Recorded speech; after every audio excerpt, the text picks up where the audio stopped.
Namaskar and welcome back to Stud Skill Hub. I'm Dr. Asha Jindal. Today I will show how to visualize data distribution in jamovi using Boxplot. By the end, you will know how to create and interpret box plots for your data. Boxplot give a compact view of how a continuous variable is spread from minimum to maximum. They show the median, quartiles, and highlight potential outliers beyond the whiskers. In Jamovi, these plots are easy to generate through the descriptive module without any coding.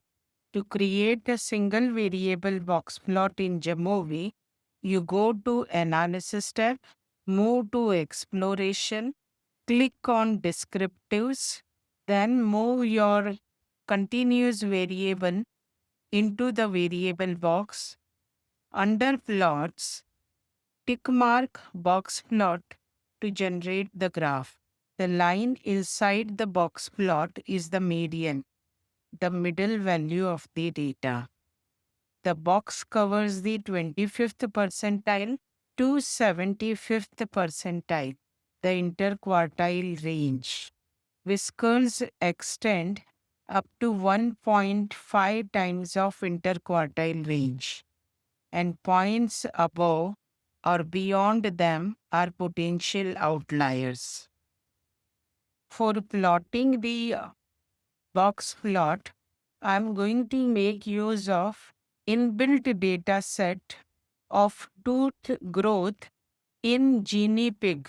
This data set has three variables: NEN length, which is the tooth length, and it is continuous in nature. Next is SUPP, so it is a categorical variable and it indicates the type of supplement. It could be treated as a grouping variable. Vitamin C in pure form, OJ is orange juice.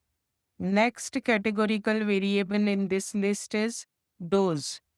And here level of doses are three, which are zero point 0.5, 1 and 2.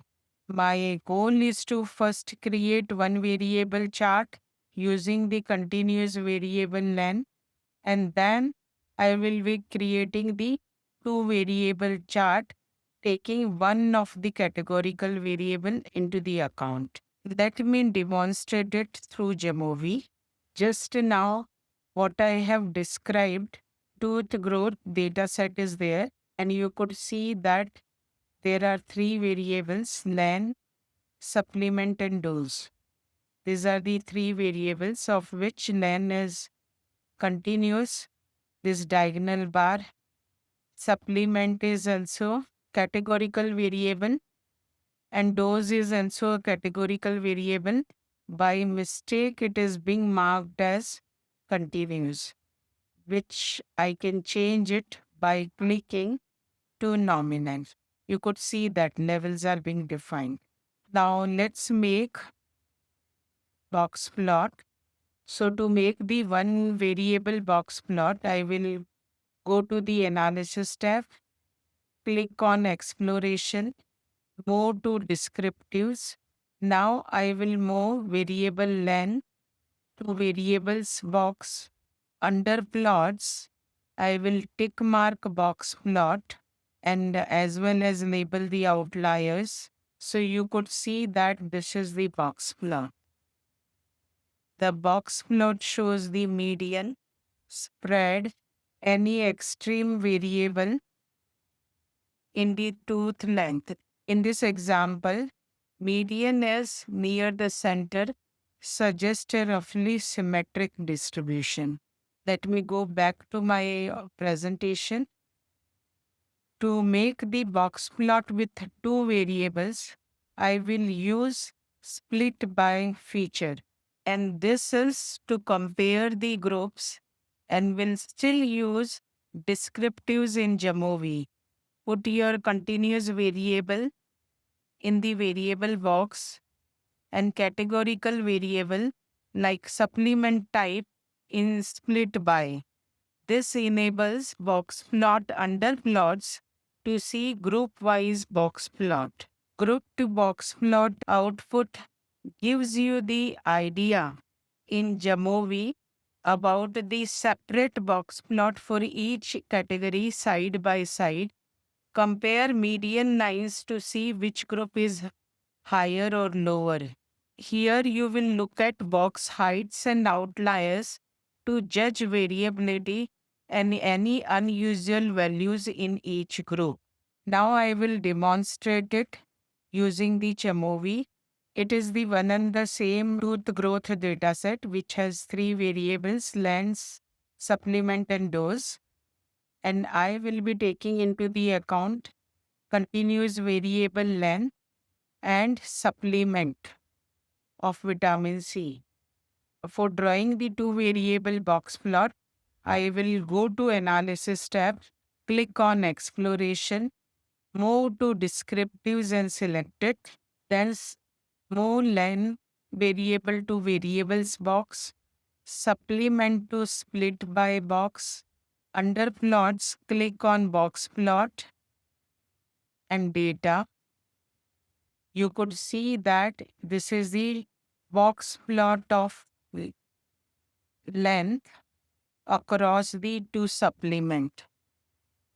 So here Jamovi draws a separate box plot for each category side by side.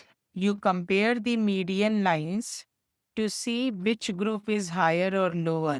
Here len is the variable and supplement type is in split by.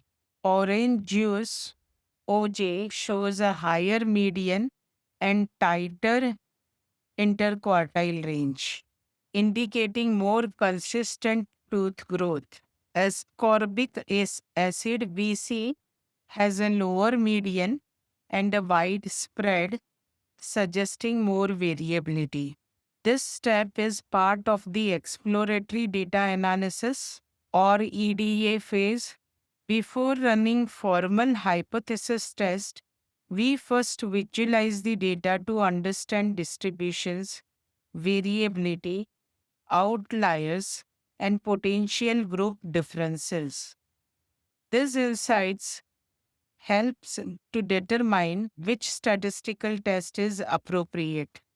For example, whether assumptions for t-test or ANOVA are met, or whether a non-parametric alternative like the Mann-Whitney test or Kruskal-Wallis test is more suitable.